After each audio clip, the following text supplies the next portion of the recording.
ভ্রমণ রাজ্যের সবাইকে আরও একবার স্বাগতম। চট্টগ্রাম থেকে আমরা যাব এবার মিরিঞ্জা ভ্যালিতে, যেটি বর্তমানে সবচেয়ে ভাইরাল প্লেস।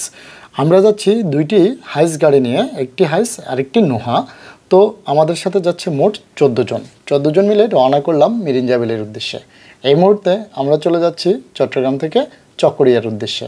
চকরিয়াতে যাওয়ার সময় আমরা যা যা কাজ করেছি এবং যা যা প্রয়োজনীয় জিনিস দরকার সবটাই থাকছে এই পুরো ভিডিওতে। ভিডিওটি অবশ্যই শেষ পর্যন্ত দেখবেন এবং সব তথ্য পেয়ে যাবেন। শুরুতে আমরা চকরিয়া বাজার চলে আসলাম, আমাদের এনআইডি কার্ড ফটোকপি করে নিলাম, কারণ একটি সেনাবাহিনীর ক্যাম্পে দিতে হবে এনআইডি কার্ড। তো শুরুতে যা ঘটলো তা দেখে নিন। তোমার ভাড়া ক্যান্সেল, ঠিক আছে?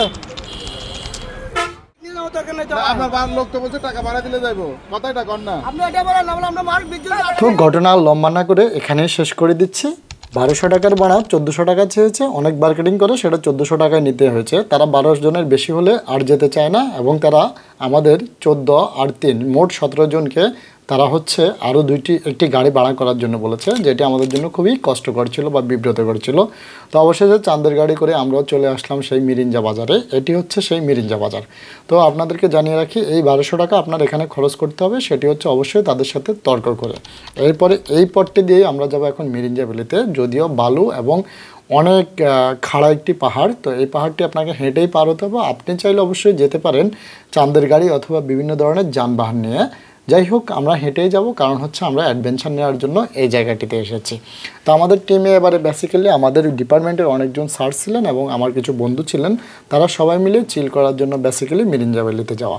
তো মিরিঞ্জা ভ্যালিতে আমরা যেখানে যাচ্ছি সেটি হচ্ছে মারাংসা হিল। মারাংসা হিল হচ্ছে মিরিঞ্জা ভ্যালির অন্যতম একটি স্থান, যেটি মোটামুটি খুবই সুন্দর। এবং তাদের কাছ থেকে আমরা যে দুটি রুম ভাড়া নিয়েছি, একটি হচ্ছে পড়া হাউস আর একটি হচ্ছে দুটি হচ্ছে পড়া হাউস আর একটি হচ্ছে জুমঘর। আর এটি হচ্ছে মারাংসা হিলের রিসেপশন, অনেক সুন্দর অয়েল ডেকোরেটেড। দিদার ভাই আমাদের জন্য খুবই কর্ডিয়ার সাপোর্ট দিয়েছেন, সেটা অবশ্যই মনে রাখার মতো ছিল। তো এই মুহূর্তে আমরা চলে আসলাম, আমাদের যে লাঞ্চ ছিল দুপুরবেলায়, শুরুতে এসে ফ্রেশ হয়ে আমরা একটু চারপাশ দেখে খাবারটা শুরু করলাম। তো এই মুহূর্তে খাবারের একটু রিভিউ নেব। রান্না ভালো হয়েছে, গুড। এই ফানি স্যার, খাবার ঠিক আছে? বস না কেমন হয়েছে? অন্তত একটা কাজ, এটা একটা কথা ঠিক মতো বল।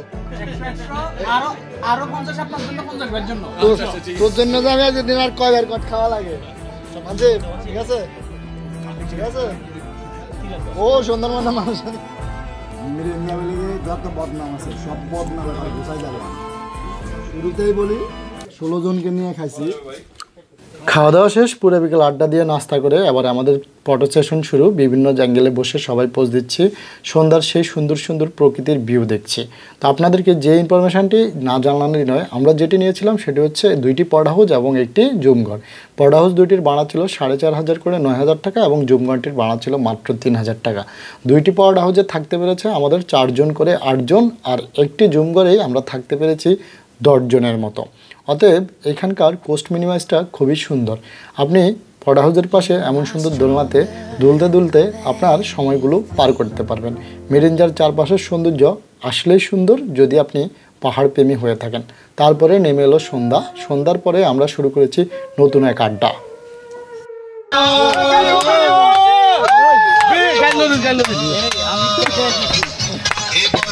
আমি ভালো না, এভাবেই সারা রাত পার করলাম। ভোর রাতে একটু করে ঘুম গেলাম। শুভ সকাল, শুরু হলো মিরিঞ্জা ভ্যালির নতুন চ্যাপ্টার। একটি প্রাণবন্ত সকাল। প্রত্যেকটা পাহাড়কেই ঘুরে দেখার জন্য আবার আমি মিশনে বের হয়ে গেলাম। প্রতিটি পাহাড় ঘুরে ঘুরে দেখলাম মিরিঞ্জার অনেকগুলো ভ্যালি। এখানে আপনাদেরকে তথ্য দিয়ে রাখি, সুখিয়া ভ্যালি সহ এখানে মোট 53টির মতো রিসোর্ট রয়েছে, যা অবাক করার মতো।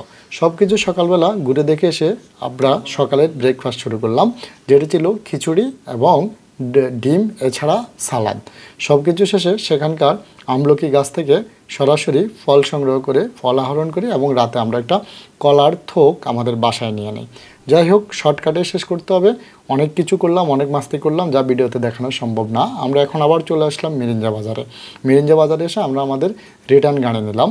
এটি হচ্ছে আমাদের রাতে যেখানে থাকা হয়েছে সেই জুমঘর।